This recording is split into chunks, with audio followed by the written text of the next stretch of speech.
Why he will make a great Vice President of the United States.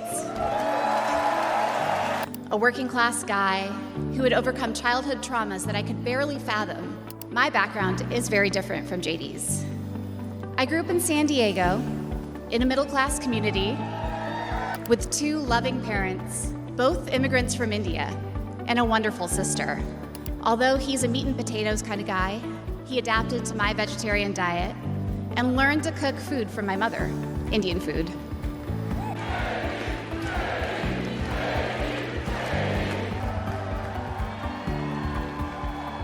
It occurred to me that there was only one thing to do: to explain from the heart why I love and admire JD and stand here beside him today, and why he will make a great Vice President of the United States.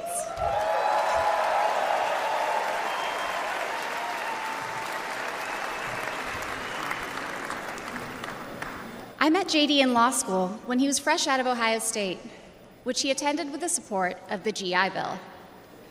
We were friends first because, who wouldn't want to be friends with JD?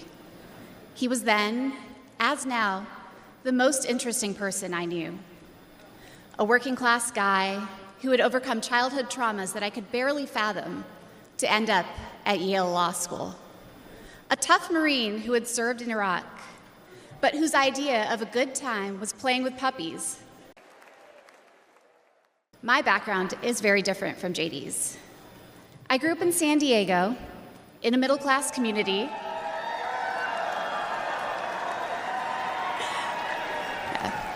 With two loving parents, both immigrants from India, and a wonderful sister.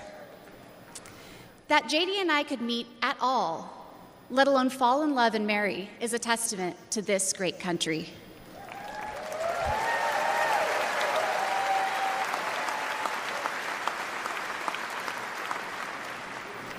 It is also a testament to JD, and it tells you something about who he is. When JD met me, he approached our differences with curiosity and enthusiasm.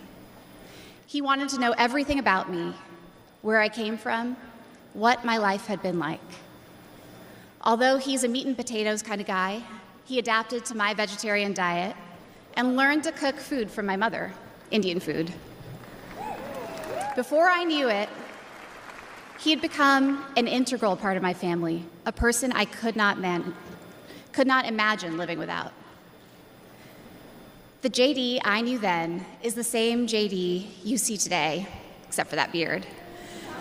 And his goals in this new role are the same that he has pursued for our family: to keep people safe, to create opportunities, to build a better life, and to solve problems with an open mind.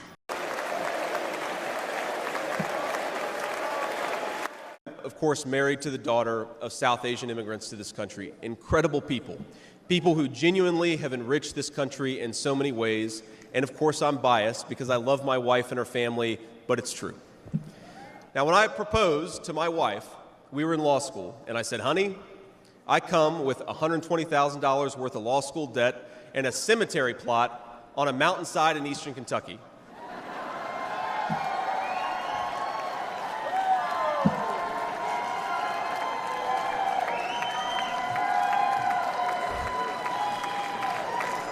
And I guess standing here tonight, it's just gotten weirder and weirder, honey. But that's what she was getting. Now, that cemetery plot in eastern Kentucky is near my family's ancestral home. And like a lot of people, we came from the mountains of Appalachia into the factories of Ohio, Pennsylvania, Michigan, and Wisconsin. Why don't we liberate the United States?